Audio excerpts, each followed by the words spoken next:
వైసీపీకి ప్రతిపక్ష హోదా లేకపోయినా వైఎస్ జగన్మోహన్ రెడ్డి ప్రమాణ స్వీకారానికి ముఖ్యమంత్రి చంద్రబాబు నాయుడు ముందస్తు అనుమతి ఇచ్చారు. అయితే నేడు జరిగే శాసనసభకు రాకూడదని, శాసనసభాపతి ఎన్నికకు దూరంగా ఉండాలని వైసీపీ నిర్ణయం తీసుకున్నట్లు తెలుస్తుంది. అయితే ఎప్పటి నుంచో వస్తున్న సంప్రదాయాలను వైసీపీ పక్కన పెట్టిందని పలువురు గుసగుసలాడుతున్నారు.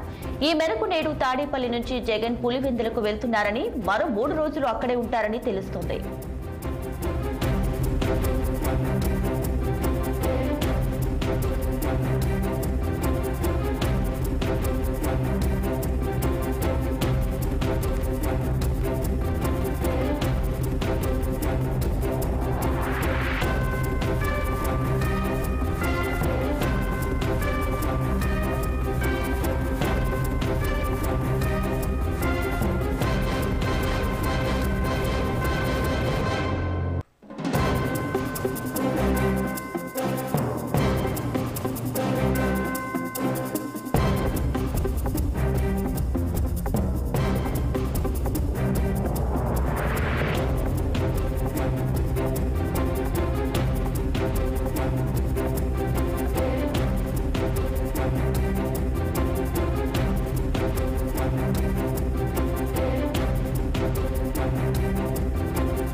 నేడు జరిగే శాసనసభకు రాకూడదంటూ వైసీపీ నిర్ణయం తీసుకున్నట్లు తెలుస్తుంది.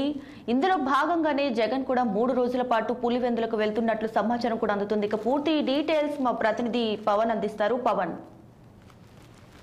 Good morning Deepika. ఏదైతే ఈరోజు అసెంబ్లీ సమావేశాలకు వైసీపీ అయితే మాత్రం దూరంగా ఉంటా ఉంది. ఈరోజు అసెంబ్లీ సంబంధించిన స్పీకర్ ఎన్నికల నేపథ్యంలో కూడా అసెంబ్లీ సమావేశాలకు దూరంగా ఉన్నట్టు తెలుస్తా ఉంది. ఎందుకంటే ఈ రోజు వ్యక్తిగత కారణాల నేపథ్యంలో కూడా జగన్మోహన్ రెడ్డి ఎన్నికల్లో వైసీపీ ఘోర పరాజయం అనంతరం కూడా తాడేపల్లి ప్యాలెస్ ని వీడి మాజీ ముఖ్యమంత్రి జగన్మోహన్ రెడ్డి అయితే మాత్రం తొలిసారిగా పులివెందులకు వెళ్ళబోతా ఉన్నారు. మరి ఈ నేపథ్యంలోనే దాదాపు 5 రోజుల పాటు ఆయన షెడ్యూల్ కూడా పులివెందుల్లోనే కొనసాగుతున్నట్టు తెలుస్తా ఉంది. అది ఏదైతే పులివెందులకు సంబంధించినటువంటి అంశంపై కూడా ఇప్పటికే జగన్మోహన్ రెడ్డి అయితే మాత్రం బయలుదేరుతా ఉన్నారు. మరి ఈ రోజు ఉదయం కూడా 5:30 గంటల ప్రాంతంలో ఏదైతే తాడేపల్లిలో ఉన్నటువంటి ఎక్స్సీఎం జగన్మోహన్ రెడ్డి సంబంధించిన కేంద్ర పార్టీ కార్యాలయాన్ని కూల్చివేసినటువంటి నేపథ్యంలోనే కొద్దిసేపు క్రితమే జగన్మోహన్ రెడ్డి ట్వీట్ చేయడం కూడా జరిగింది. ఏదైతే ప్రజాస్వామ్యం పూర్తిగా దెబ్బతింటుంది, న్యాయ వ్యవస్థను కూడా పూర్తిగా నిర్వీర్యం చేసే విధంగా ఈ రోజు ఈ యొక్క దురాఘాతాలకు పాల్పడుతున్నారంటూ కూడా ఆయన ఒక ట్వీట్ అయితే మాత్రం చేశారు. చంద్రబాబు తన దమనకాండను మరో స్థాయికి తీసుకెళ్తా ఉన్నారని చెప్పి కూడా ఈ యొక్క ట్వీట్ లో ప్రధానంగా వేడుక అంశం అయితే మాత్రం కనిపిస్తా ఉంది. దాదాపుగా హింసాత్మక ఘటనలతో రక్తాన్ని పాలిస్తున్నటువంటి చంద్రబాబు ఈ ఘటన ద్వారా మరో ఈ 5 ఏళ్ల పాటు ఇది ఏ విధంగా కొనసాగిస్తారనే దానిపై కూడా నాకు ప్రశ్నార్థకంగా ఉందంటూ కూడా ఆయన సందేశాన్ని ఈ యొక్క ట్వీట్ ద్వారా కూడా తెలియజేసేటువంటి పరిస్థితి మాత్రం కనిపిస్తా ఉంది.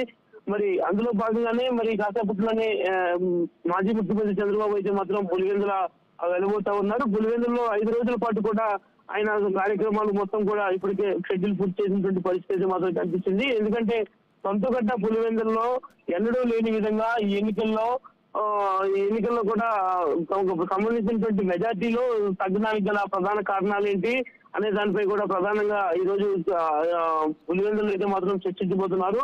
అదేవిధంగా పార్టీకి సంబంధించినటువంటి కార్యకర్తలతో పలు దఫాలుగా కూడా ఏదైతే సీఎం జగన్ మాజీ ముఖ్యమంత్రి జగన్ అయితే మాత్రం పూర్తి స్థాయిలో దీనిపై ఒక విశ్లేషణ అయితే మాత్రం చేయబోతున్నట్టుగా కూడా తెలుస్తా ఉంది. మరి అందులో భాగంగానే జగన్మోహన్ రెడ్డి ఎన్నికల్లో ఘోర పరాజయం పొందారు కాబట్టి దానికి సంబంధించినటువంటి అంశాలపై కూడా కసరత్తు చేస్తా ఉన్నారు. మరి ఈ రోజు పులివెందులు వెళ్లి దాదాపు 5 రోజుల పాటు కూడా అక్కడే మకాం వేసి పార్టీకి సంబంధించిన అంశాలపై కూడా పూర్తి స్థాయిలో అయితే మాత్రం కసరత్తు అయితే మాత్రం అయిపోతా ఉన్నారు.